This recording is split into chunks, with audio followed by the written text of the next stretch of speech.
Welcome back to No Man's Sky, everyone. Jason here, and this is our Survivor playthrough, where we are playing through the campaign on survival mode in No Man's Sky. And I was just thinking about this while we were waiting. I need to organize my stuff. Like this needs to be over here. That way, if I get upgrades, I can put them next to whatever the item is. So if I get a pulse engine upgrade, if you put it next to the pulse engine, it actually gives you an extra benefit. So you want that. So in the last episode, we got off the starter planet. We talked to Artemis, or an unknown character. And now it is time to go see what the heck is going on over here on this planet. Now we have a ton of extra stuff in here. So let's see. Oh yeah, we got some room for a lot of this stuff. There we go. I like to keep it kind of organized. But again, remember, your inventory in your suit is limited, and so it's limited in your starship, you know, too. However, there's a higher limit in your starship. That's why I wanted to do that. I always put my metals. Oh, let's do that, and then gold right over here. Don't think I need... Oh yeah, we got tons of that. Do I have batteries? Oh, I probably should make some batteries. All right, so 4 battery. Wait a minute. There we go. We're almost there. 4 batteries. You need cobalt and ferrite dust. Remember, we went into that cave to get a whole bunch of cobalt. Now we have a whole bunch of ferrite dust. We can probably make a ton of batteries. So while I'm thinking about it, let's do that real quick.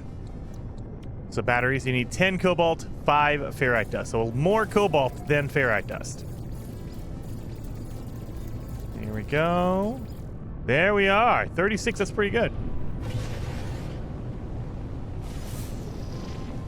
Now, they like to give you the target sweeper. So they'll mark the location, but it's not actually the location. It's just nearby. So I always do a scan because that's actually the location right there. So a nearby building will more than likely be the actual location, not the marker itself. Kind of irritating. I think it's the worst feature in No Man's Sky, but hey, gotta work with the tools you got. So there we are. Here it is, right here. Let's see what the heck is going on with this damaged, broken technology. The sparking wires of the machine generate a signal, tapping out its broadcast into the void. Whoever left the message is long gone. All right, decoding. 16, 16, 16. Entry 4925C. No fuel. Failed to reach the station. Hazard protection is low. No choice but to something underground. Probably hide underground. Deployed a base computer. As well as a log entry, the signal contains plans for a base computer and a terrain manipulator. With any luck, the base computer will hold more information about whoever is leaving these messages. So yeah, we can make a base now, but we need to get chromatic metal, as you can see. In order to get chromatic metal, we need to use our terrain manipulator and get some resources. So, first things first, how do you make a terrain manipulator? You need 2 carbon nanotubes and 1 dihydrogen jelly. So we can do that. 1 jelly. And carbon nanotubes, you need 50 carbon. We need to make 2 of them, though, so there we go. So now we should be able to make it. Boom. Now, you don't have to worry about it. Like, you don't need the materials right now. You could, if you didn't have enough, go out and grab, like, all your carbon or your dihydrogen or whatever you needed and come back. You can do that, no problem. And you don't even need to come back, actually. Let's grab that. All the containers. Now, next thing is we need to find some copper because we can refine copper into chromatic metal. So we're looking for these diamond-looking icons, and they will give us copper. Well, we're looking for the copper version. There you go, copper right there. Oh, and there's another building over here as well. We can also get some more cobalt if we wanted to. I'm always about farming whatever you can while you can, because later on when we get to the space station, you can start buying stuff, but you're going to need a lot of money to do that. So save some money and grab it while you can from the planet. There you go. And pop it in there. And we're getting ionized cobalt as well. So we're not getting just regular cobalt. We're getting the refined version of it. So that's always handy. You can always refine that down. So you can take ionized cobalt. If you refine it down, it'll give you regular cobalt. And if you refine regular cobalt, it'll refine down into ionized cobalt. So I wish that was true for everything. Like ferrite dust turns into pure ferrite, but you cannot turn pure ferrite into ferrite dust. I wish you could do that. But sadly, that is not possible. Not right now. Maybe in a future update. I'm always hoping a future update will add that feature in. It's a weird thing, I know. It's a weird thing, but it just, you know, when you're in a point where you're like, oh, I refined too much of my dihydrogen, I need to get some of it back. Or I need to, you know, I need to refine my pure ferrite into regular ferrite. I forgot. And it's like, well, sorry. Just go get some. But yeah, let's look. Let's see what this building is over here. It is a plaque. So these are good for learning words. If you want to learn the language of a system, you can go to a plaque and they will teach you words, which is really good. But I'm not really interested in that. Look at these cool butterflies. I think, can we make our fuel? We can't. We can't make any pet food yet. I want to. These butterflies are cool. Look at this. Look at this thing. I wish I had food. I can't. You learn that later on. Dang it. We got to come back to this planet, obviously. So here you go with a terrain manipulator. Now, I always do this, and most of you should know this, but there's always going to be that one person who's brand new to No Man's Sky. They've never played it, and this is their first time playing it. So with the terrain manipulator, you can get this, you can dig down into the planet, and so you can get these resources, this metal stuff. Now, there is a secret to the terrain manipulator. It has different sizes. If you're on a controller, left and right bumper, R1 and L1, will actually make it bigger and smaller. You see that? The trick is the smaller orb, the smaller sphere, the smaller size will give you more resources from a deposit like this. So you want to use a smaller size. However, there is one drawback. It uses more fuel, so you're going to run out of fuel faster doing this. That's why you don't want to use a small size for everything, because you're using more fuel to do this.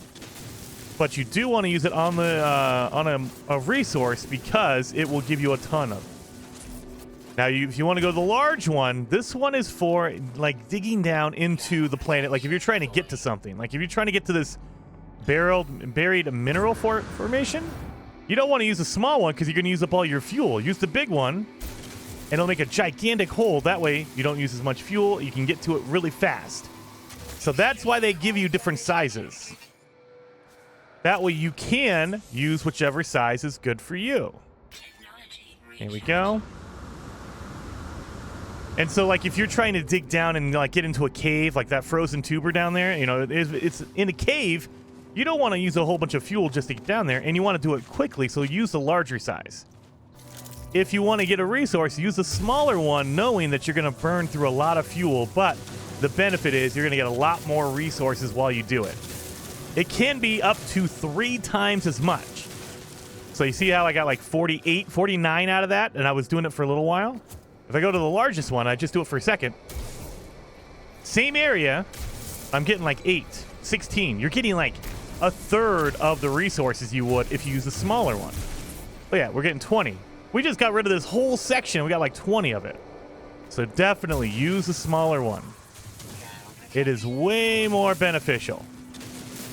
And you get more resources. Now, you got to be careful in survival mode because our inventory is very limited. So, yeah, like we're getting close to our limit. Actually, we're only at 230. We're not even halfway, so we're okay. So we're doing decent. We're doing decent. Now, you can do there's a middle size as well. So you have a small, a medium, and a large. Generally, you can do the medium, and you're going to get the best of both worlds. It's going to take a little bit less fuel, but you're getting a little bit less resources. So if you're up for time and you don't care as long as you get a certain amount, you don't care if you maximize your deposit, you can use the medium one and be done with it. The other thing to keep in mind is, remember in the first episode, we talked about the shoulder thrust, where while you're running, you hit your melee and then you boost, right? But look if I have my terrain manipulator out, your melee attack is also your right bumper. So you're going to make it to be the largest size just by doing your melee boost. Like that. See how it changes? So pay attention to that. I've done it a lot of times where I try to get to a resource. I get there and I'm like, okay. And then I use the big one and I'm like, oh, crap. I just wasted half my resources by using the large one. So pay attention to that. So in general, when I remember, I'll switch over to my mining beam while I do that, because your mining beam only has one size. You're not changing sizes for your mining beam.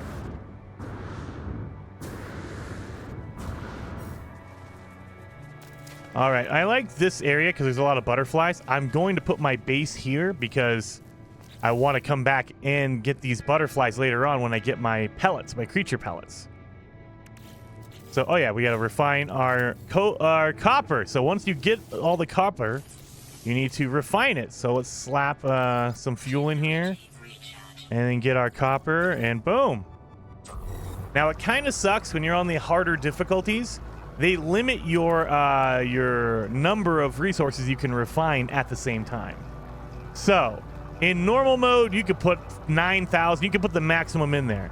In survival and permadeath, they limit it so you can't put all of it in there. Even though I can hold a stack of 500, you can only put 250 in your refiner, and you can only get 250 out of it. So that's where you got to be very careful and pay attention to what you're doing. I scanned them? I did. So we only need 30. However, I'm going to refine the rest of my copper in here. That way we can get as much as we possibly can. So now we can make our base computer because we have our 30 chromatic metal. Let's pop that down. And this will check the area to make sure nobody's making, like, you can't make 2 or 3 bases on the same spot. You can only have one base in a specific area. Excuse me. So you need to, it'll check. And it says, okay, there's nobody else here. You want to claim it? Yeah. And most of the time, you're going to run into that. The only time it'll say no is if you're on a very popular planet and everyone's making bases there. Like if you're on a community planet or you're doing the expedition, everyone's making bases, so it'll be hard to find a location because everyone's putting a base down. Let's look at the archive. Accessing log from previous user. Entry 4925D follows. Storm sweeping across the planet, but construction supplies low. Depositing shelter plans while something happens. Need to cuts out. Back soon. Yeah, they're never coming back. Extract the plans. So now we have our basic building parts. So we have walls and floors. The very basics. They have a ton of building parts, but we get the bare bones right now, and we can unlock more later on. So they want you to make a basic building to hide away from the storm coming in, because we're about to get a storm. Now you see how I changed the camera there, right? By default, it is your first-person camera or your player camera. But if you click in your left thumbstick, it'll go into a free camera, so your body doesn't move, but the camera can move all over the place. Now you can't go too far. If you get too far away from your body, you'll see how, yeah, it stops you. You get a little, like, an outline of your area that you can build in. That's not the maximum build area for your base. It's just, hey, look, you can't get too far away from your body. You got to be close to your body. So let's do this. We're going to build a basic square base. That's what I usually do. So we're talking 4 floor panels. We're going to have 2 walls on each side. There we go. There we go. And then we leave one door open because we can put in a door, but we don't have enough carbon. We ran out of carbon. So let's grab some carbon. We're going to need a roof for that base. So, let's scan this before we destroy it. That way I can... Of course, there's a freaking Sentinel over there. Don't pay attention to me, Sentinel. Just do your thing. Leave me alone. I need this carbon. That way I can make my freaking base. Oh, come on.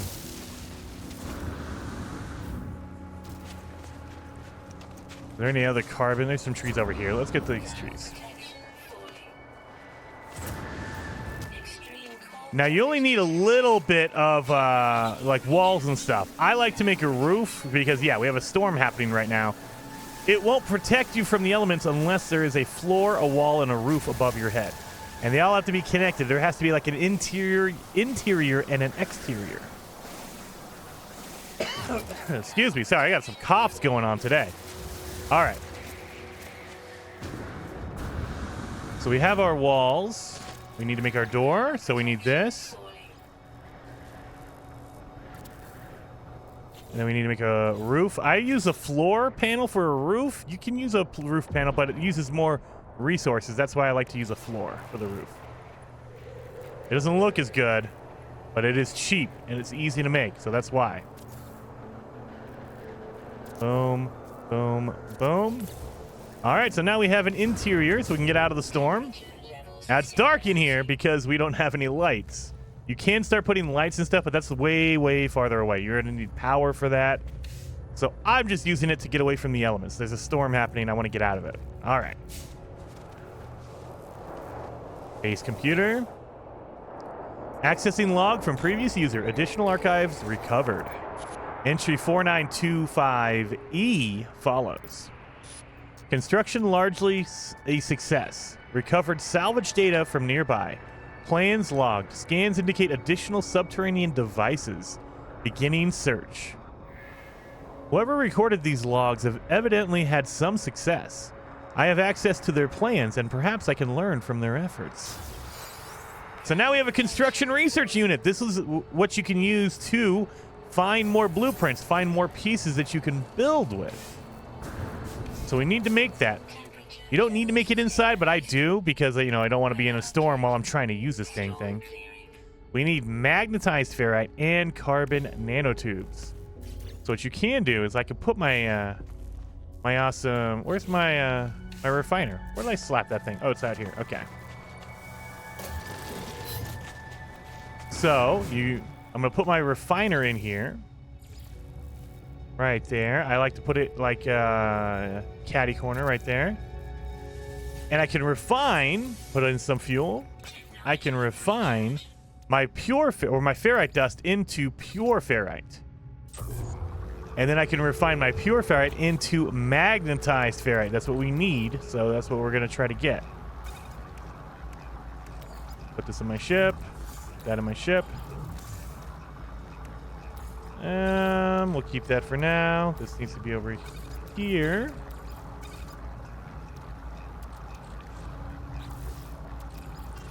Put that in my ship. So anything, you know, any bonus items, I'll just slap in my ship because it's like basically like my cargo. I'll slap that out there.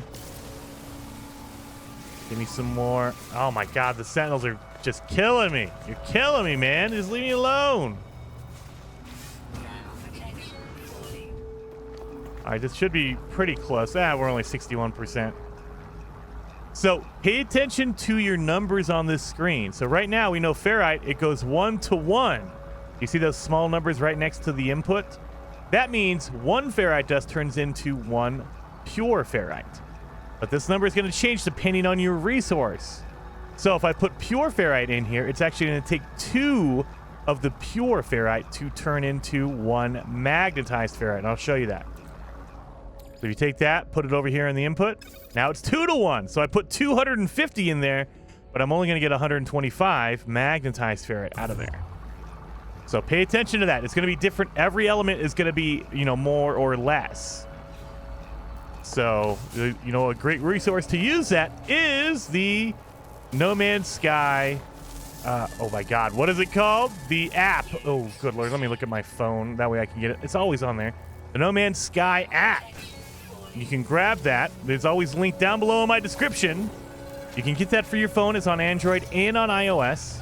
And you can quickly look up, oh, what do I need to use to make this recipe or that recipe in the refiner? So definitely go do that. It makes my life a little easier. I had to look at my phone for a second.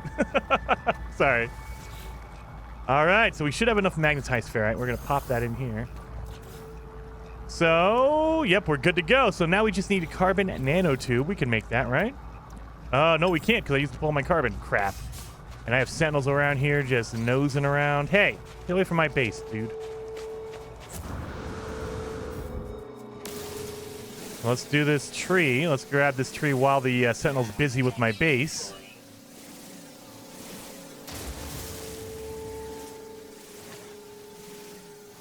And again, you can get in your ship and you can farm all this stuff. You can strafe farm everything.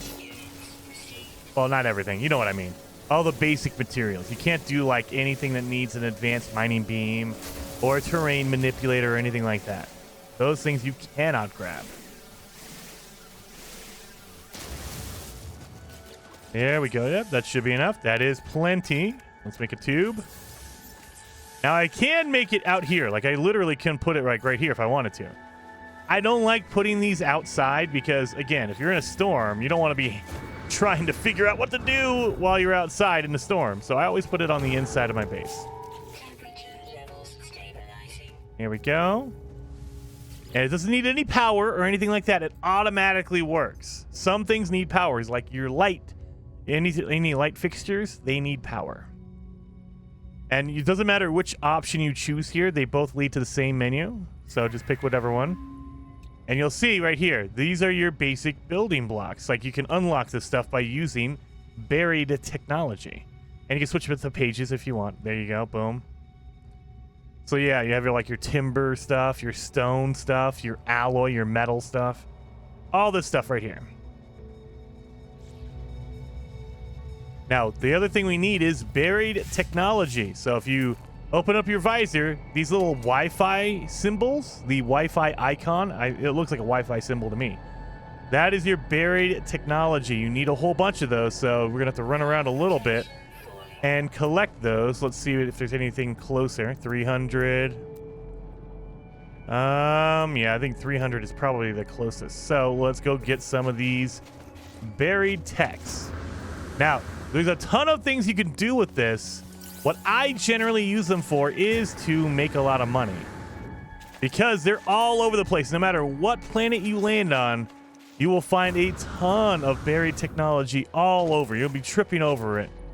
You know, you just run around for like 5 minutes and you'll hit a whole bunch of them. Let's get over here.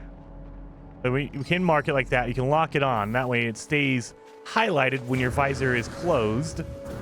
You do that if you want to do that. Highlight something like that, have your cursor over it, and then hold down X button if you're on Xbox or square if you're on PlayStation. And it will lock on to that item, and so it'll always be highlighted until you get to it. If I stand over it, destination reached. We got here. So let's get it up.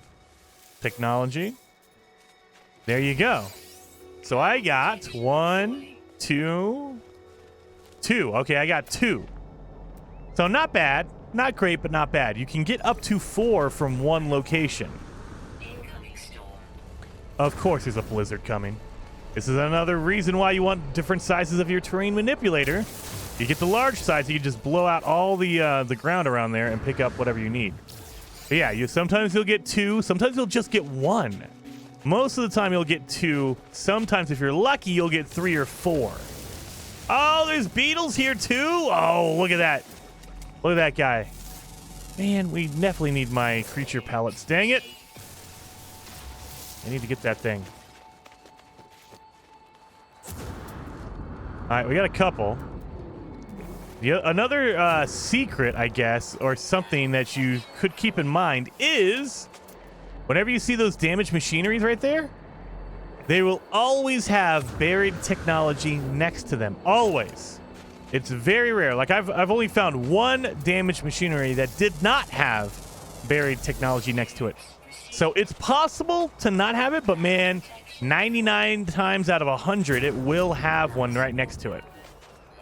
So look for that smoking wreckage, the awesome broken machinery. You look for those, and then you'll see right here, right next to it. Look at that. Boom. Automatically right here. Always right next to those damaged machinery. So you're looking for upgrades? There we go. Oh my god. We are going crazy here with the hazard protection. That blizzard is killing me.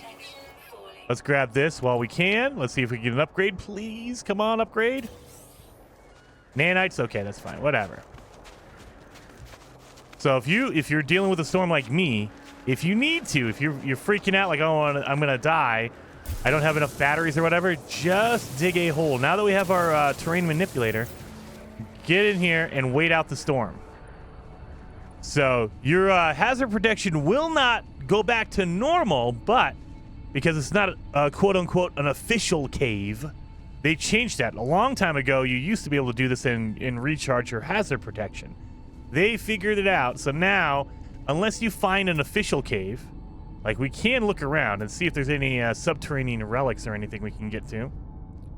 No. So yeah, I don't think there's any caves around here. Oh, wait a minute. Humming sacks are usually underground. So there should be a cave right over here. That's 100 feet away, though, so that's a long distance. And just keep your eye over on the left-hand side. You see where your hazard protection is? There you go. It'll say storm until the storm passes. When the storm goes away, then you can go back up to the surface. There we go. Oh my god. Yeah, see, look at my hazard protection is not moving until we get into a normal cave, a real cave, quote unquote. An actual, like, pre-built game cave. So once we get in here, look at that! Magic! It's almost like they planned it. All right, yeah, so yeah, now that we're in a real cave, hazard protection is recharging. So, and while we're down here, we can grab these humming sacks, the albium pearls. I know they're called albumin, but I call them the Albion pearls because, you know, it just looks like it. It's easier to say. So, Albion pearls. You'll notice I say a lot of things incorrectly. But it's just like my nickname in my head. That's what I call them. So, like, we have Mongo Gold instead of Mango. I call it a mango because it looks like a mango to me. All right, so now we need to get out of here. So let's just look up, and we'll create a tunnel up to the surface. There we go. And I always do that because if you are against a vertical surface like this, your jetpack lasts forever. You don't use any fuel if you're against a vertical surface. So if you're using your jetpack all over the place, and sure, you're going to use your fuel, but use a vertical, something that's flat that you can go against, lean up against, and you can just keep going forever. They do that to prevent you from getting stuck like in a hole. Because if that was the case, like we would all be stuck in holes in the bottom of the planet. So they give you a bonus of, oh, it's unlimited if you're going up a vertical surface. And I understand, I appreciate that. I don't know how many times you've been in a cave just like that, and I don't have enough jetpack fuel to get out of there. There's no way. I don't have any upgrades, so I appreciate that. You can use that to your advantage because it's any vertical surface. So, like this. So notice how right here, I can't use it, right? But if I lean up against it, there you go. I can use it all day. It has to be vertical, though. There you go. If it gets a little too angled, then it doesn't count. So you got to be careful about that. I've had a lot of times where I've thought it was vertical, and then all of a sudden you hit a weird angle on it, and you fall, and you're like, oh, crap. You don't want to die. I'll get out of here. Sentinel's just creeping around.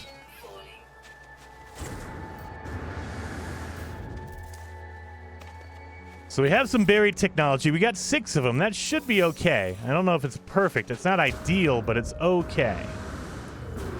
Let's use that to unlock some stuff. We need to unlock some items in here in order to get our base going. So let's research.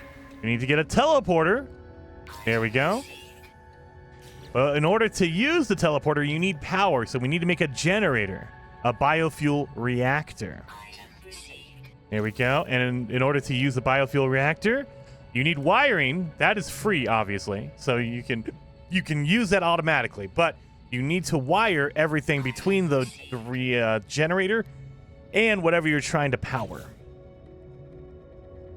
I generally like the solar panels because you don't have to worry about refueling it. Like the generator needs materials, it needs fuel.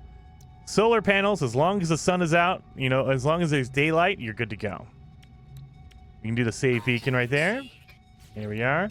And then we have the signal booster. That's a good thing, but we can get that later on, so I'm not worried about unlocking that yet. So now we need to, we could need to rename our base. So of course, let's get in here. And you can also capture a new photo. So if you want to do a screenshot, they let you do whatever you want. So boom. Let's get me in front of my base. There we are. Boom. And then we will rename it by clicking on that pencil up here. Come on. There it is. And we will name this Butterfly Base number 1. And now, after doing all of that, you need to upload it. Once you upload it, anybody can come visit it. It does take time for the servers to kind of refresh. So like if I update this base, or I upload this base, that means anybody can visit it, but it might take a day or two for anyone else to see it because the No Man's Sky servers need to refresh and kind of mark where all the bases are. And the other thing is, if I make any changes, like I already uploaded it, if I make a change right now, like if I take out this door, it won't be in my update. I need to update or upload every time I change the base.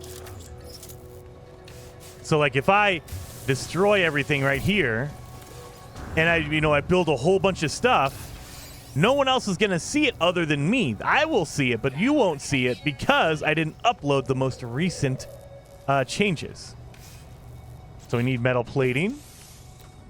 1, 2, oh, wait a minute. 2, 3, 4. So we have that. We need to make some carbon and nanotubes. 1, 2. And we need some sodium. Okay, so now we can make a teleporter. Let's do that real fast. So there you are. And always, they will walk you step by step through all of that. There we go. But now it says, oh, we don't have any power. Insufficient power. We need a reactor. So let's go over to our reactor tab. We need metal plating. We need one more metal plating. So let's do that. And so now we have our metal plating and 25 oxygen. Now, I know it's stupid, but I put mine on the outside because, it's burning fuel. You don't want all those fumes inside of your base. It doesn't actually make fumes or anything like that, but in my brain it does. So I want I want it on the outside so there's oxygen or there's some air to air it out. And remember, you need to wire your reactor to your teleporter. Now, you don't really need to worry about walls and stuff. Look at my wire goes right through the wall, no problem. See, it just looks kind of bad. So there's a lot of people who will, they will route the wires. You could do all that stuff if you want to. You can angle it and you can connect it. Like put it on this corner, put it down, make an outlet, whatever you want to do. I'm being lazy, so I'm just going to throw it right through the wall. And then biofuel reactor, we need to put some in there. So let's put in some carbon. I'm going to put 3 carbon in there. And that's going to last an hour. Plenty of time, you guys. Plenty of time. You don't need to worry about that. Yeah, I need to make some stairs. This thing is... I can't walk into my own base. All right, so now our teleporter works. We can use it. Now, the problem is we don't have any locations other than this one teleporter. We haven't found any other ones. So we're going to need to go find another teleporter. Let's talk to our base computer. Come on. Nope. Okay. Oh, now it updates as soon as I back out of there. Come on, man. All right. Accessing log from previous user. Additional archives recovered. Entry 4925F follows. Scanner detected unusual broadcast repeating 16 from the space station. Warning. End of archive, records interrupted. The base computer archives have reached their end. It seems there is nothing more I will learn from them. My predecessor appears to have left their base and headed to the space station. So now it's time for us to go to the space station. But before we do, I'm going to say thank you for watching. And if you liked the episode, hit that like button. I will see you guys in the next episode when we get to the space station and we start questioning everyone. What is this number 16? Why is that important? So I'll see you guys then.